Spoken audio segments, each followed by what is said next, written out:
think basically because he knows he's really not a threat. Yeah, exactly. He doesn't really go after anybody unless the numbers get really close or they start going after him. I know. Oh, by the way, talk about going after. I don't know if you heard this, but Cruz, started talking about the water situation in Michigan, Flint, Michigan. And he said that, he was instrumental in having bottled water sent to Flint, Michigan. But not everybody, not everybody in Flint, Michigan is getting the water. You know who's getting the water in Flint, Michigan? Republicans. No, not only Republicans, but Republicans who are anti-abortion, okay? In other words, people who feel the way he does, they're getting the water, okay? So, talk about discriminating as far as in an emergency situation, they're the ones that are getting the water. Yeah, I didn't hear that, but I'd love to read more about it. Well, that I just heard on this 7 o'clock. I was watching MSNBC, and they had, what they like to call their round table. They had a bunch of reporters, discussing it, and that's what somebody happened to say. See, that's one thing. Donald wouldn't differentiate at all. Yeah. If he was sending the water and everything, he'd make sure everybody got water. I agree. Did you watch the 60 Minutes yesterday? No. Oh, okay. They had yeah, go ahead. No, I was just going to say I sort of stopped watching 60 Minutes when Andy Rooney passed away. After he retired and he passed away. Right, I used to like his commentary at the end, Right, It's still a very good show, but I just, unless there's a special report, I usually don't We've got watch a caller from area code 407. Let's pick it up. Good evening, area 407, area code 407. What's up? Hey man, it's Ted. How you doing, man? All right. All right. Hey, are you hearing an echo? So, yeah, are you hearing one now? Yeah, because I was going to say we got another number that's a little clearer if you want to call without the echo. That's up to you. Yeah, what number you want me to call you on? Mark, what is it, 516? 336-8510. 336-8510. Yep, it's much clearer, okay, no echo. Is he still on the line or he hung up? He hung up already. Is that Ed? I don't know. No, I don't know. I thought he said Ed. We still don't know where 407 is, do we? No, we'll find out. Ed is in Florida. That's true. But yeah, all right. Okay. All right.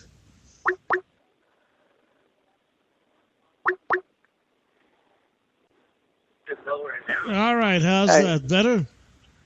Oh, much better, man. I don't hear no echo now. What's going on with your other line? That's the... we've been having problems with the 646 number. Yeah, well, that's your main number. Then I noticed, but I'm away from the computer. I noticed you had a secondary number in your column. So how do you like all the campaigning that's going on, man? Oh, it's driving us crazy. Lots of fun. You know what? You got to love it because I'm telling you, man, this is the most fun campaign I've ever seen in my lifetime. Listen, imagine old Trump, man. You know what's funny is, the governor of Iowa came out, and you heard that. It said, "Do not vote for Cruz. Do not vote for Cruz because he's going to take away our, ethanol fuel." And we all really want ethanol on our fuel tanks, anyways. But so he actually told the people of his state not the people of the state not to vote for Cruz. But what's even funnier today, the President of the United States comes out and says, do not vote for Trump. Do not vote for Trump. So everybody got to listen to the President of the United States, right? And not vote for Trump, right? Is that what's going to happen? About 1%. Same as... Well, I got news for you. Depending upon what happens over the next 5 weeks, Bloomberg may decide to throw his hat into the ring. Oh, that'll be fun, huh? Bloomberg in there, too. Yeah, It'll really be a mess. And Biden might jump in. Yeah. Hillary might go to jail. It's going to be a fun election. Well, I mean, where's the sanity? Where is the sanity in this election? There is none. When I had explained to Felix over the weekend, I had heard one of the political people explaining, don't think for a second that you've seen the end of Joe Biden. Even though Biden he might come in. Well, this is how they explained it. Okay, they said that if the convention, up until the convention, if it's still very close, if nobody has 1,137 delegates, whatever it is, then it goes into a brokered convention. And if still nobody, even after a second ballot, because once you've had one ballot, delegates are allowed to change whoever they support. They're released from their commitment. And if exactly. Well, that's how Jefferson got elected, because him and Burr were tied. And it went through like 30-some elections, and then Jefferson made a deal with the devil, Hamilton. Because Jefferson and Burr were both anti-federalists or for states' rights, where Hamilton wanted a strong central government, which he would have been proud of what we got today. Well, but, back in the day, which going back to 1800, there was never really any campaigning or selecting of a vice president. If it was between two people, the person who lost was automatically the vice president. Okay? Yeah. So, it was actually, there was multiple candidates, but then they would take the highest two after. Exactly. And then, but what they the said, highest two would become president and vice president. That was before. They never wanted parties. And then parties are a bad thing, really. I mean, and I'm glad one thing about America that's happening is that we're moving away from the parties. There's only 29% of the 29% of the population is registered Democrat, 26% is registered Republican, but most of the people are independent or MPA. And you have, I believe it's Mark McAuliffe, who is in charge of the Purple Party, which is basically a combination of the two, Republican and Democrat. It's like the no-name party. Okay, they're not affiliated with Democrats or Republicans, and it's open to anybody who wants to cross party lines. Most of the millennials, they identify as being independents. They don't even. Yeah, well, 48% of why not? I mean, Republicans and Democrats are. I mean, the whole two-party system sucks, and they're really the same. They don't really do much to anything but make government bigger and bigger and bigger and bigger and bigger and bigger and bigger and bigger and bigger and bigger and put us more and more in debt. They just rob us. And then the other problem that exists, of course, is that if you have a third-party candidate like a Michael Bloomberg, let's say, if it becomes more and more popular for the future, where people just can't decide, where you have the Republican and the Democratic nominee are just on the extremes on either end, then you're going to be electing a president, okay, who's going to have the minority of, he won't even reach 50%. He'll... well, he doesn't really get 50% now. It's just, it's registered voters, and most registered voters don't show up. He might get 50, if he's lucky, 50% of the registered voters, but he don't even get 50% of the registered voters because most of them don't vote.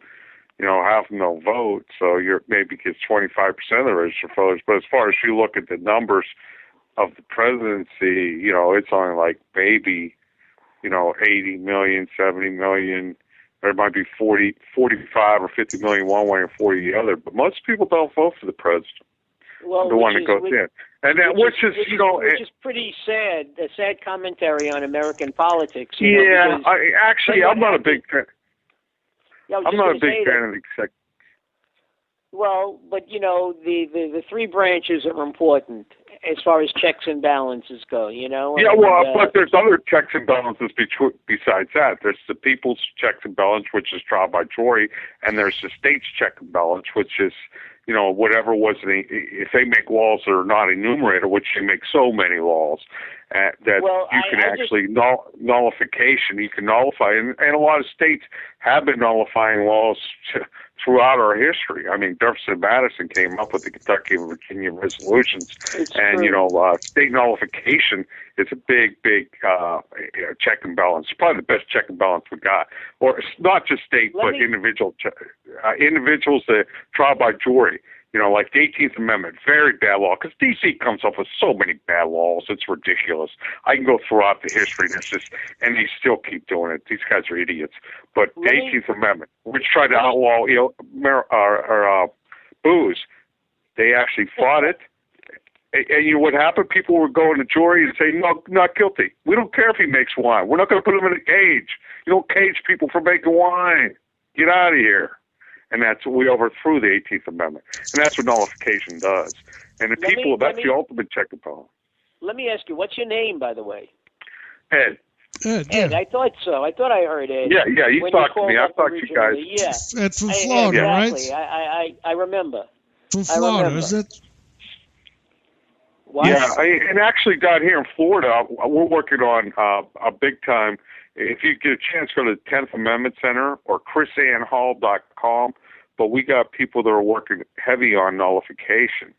And, we want jury nullification, state nullification, great checks and balances on these wackos in D.C. And I watch it. And I'm not a big fan of the executive branch. I mean, actually, Mason wanted that to. Before, yeah. Mason wanted a multiple. We should have regional. We should have at least 5 or 7 in the executive branch, and and the executive orders are bad. We shouldn't have executive orders. That belongs to Congress and the Senate. That's what it was explicitly stated. They give too much power to all these organizations, and the federal government is totally. There's so many unconstitutional laws there. It's just ridiculous, and that's why the states got to protect themselves. You know what may happen within our lifetime. Okay, now I'm 67. I don't know how much longer. Look, none of us knows how much longer any of us. Yeah, we don't know how much longer. We're at the age. Once you hit over 60, I'm 60 going on. I'll be 61 in a couple months. But what I mean? It's just at our age, any of us could go at any time. I was just going to say that who knows how much longer they'll actually have the Electoral College, because if you look back to 2000, I mean, look, everybody likes to say, or at least Democrats like to say, George Bush stole that election, okay, because Gore got the popular vote. I mean, eventually that's what it's going to become, that the people, will eventually be selecting the president, which is as it should be. Well, I would prefer to say that we're going to get rid of the executive branch altogether and allow each governor to be the executive branch. And as long as it's pursuant to the Constitution of the state with the Constitution. Yeah, but then you wind up with a problem like in ancient Greece, where you have city-states, and every city-state was separate. They had their own money, okay? We did have our own money. I mean, I'm for competing currencies. I'm not for singular. I thought the 19th century. Standard? Yeah, gold, silver, competing currencies, Bitcoin, hemp, whatever you want to bring out in your state and county and town and trade in it. Get away from the centralized bankers. And Thomas Jefferson said, I fear the standard bankers or the international bankers more than I do a standing army.